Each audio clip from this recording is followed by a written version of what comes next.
Bakit pa lagi ko hindi napipindot? Kain tayo. Ulam ko, oh. Binilito ko kanina.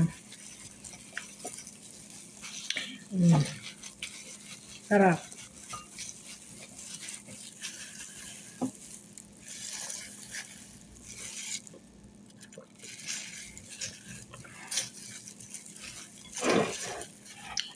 Pagbukas yung aircon dito na malaki, pwede ako magprito dito sa kusina. Kasi yung amoy hindi naaamoy. Diretso siya sa palabas. Pero pag pinatay na yan, malapit ng patayin kasi hindi na masyado mainit sa Saudi eh. Hindi na ako pwede magprito dito sa kusina. Doon naman ako nagpiprito sa rooftop. Mahangin naman, tapos malamig. Kaya lang tiis. Kailangan mo mag-ulam ng tuyo eh.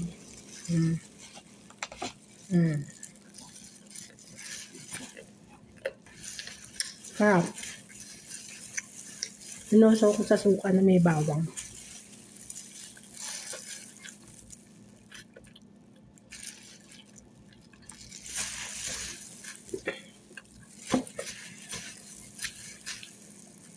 Bihira kasi makakain. No? Ulam ko yan hanggang mamayang gabi. Baka bukas pa na umaga. Talagang kape hindi mawawala. Sabi ko na yung kape eh. Kahit sa Pinas, sabi ko na yan.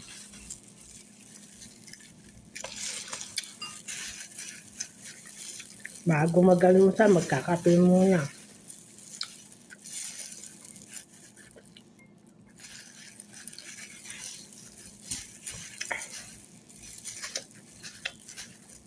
Hinugasan ko na yun, tiyo, maalat pa rin siya. Hinugasan ko na yun sa tubig. Pero maalat pa rin siya.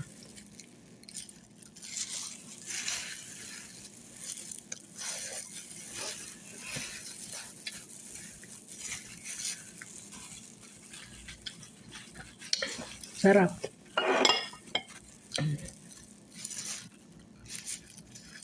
Matigas yung buntot. Baka matinik. Takot pa man din ako matinik.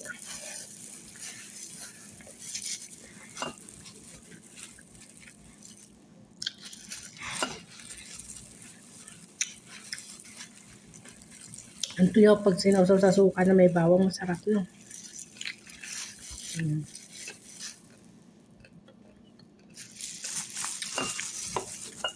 Sarap.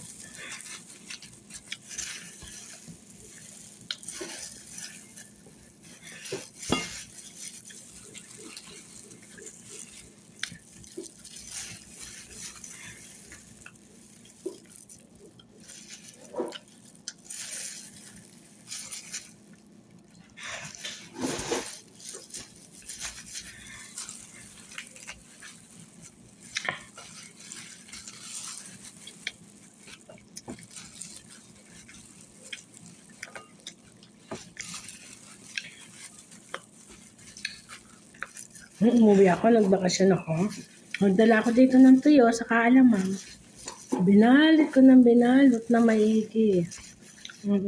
Una, binalit ko sa dahon. Pagbalot sa dahon, binalot ko sa plastic. Pagkabalot sa plastic, binalot ko na naman sa dyaryo. Bago binalot ko na naman sa plastic, balot na balot, pati yung alamang. Hindi pwede kasi maamoy sa airport.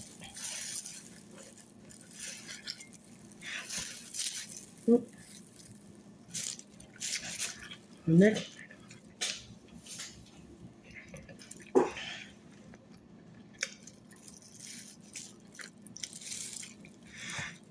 Ano ba yan?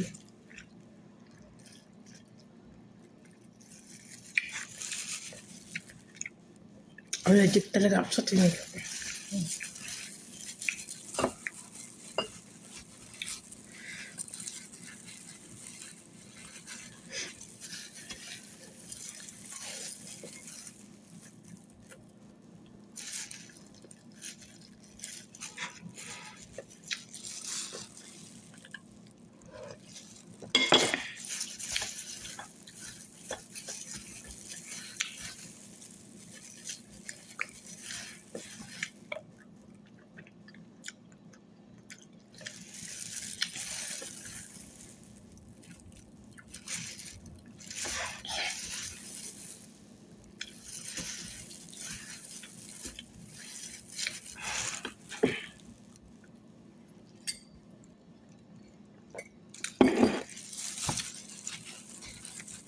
Sarap siya. Kaya malambot yung ulo niya. Hindi kasi pwedeng patagalin sa kalan.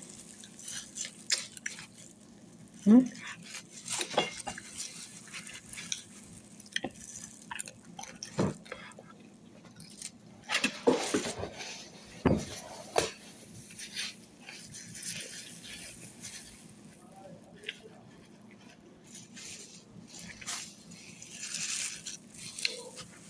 Hindi na, bye-bye na.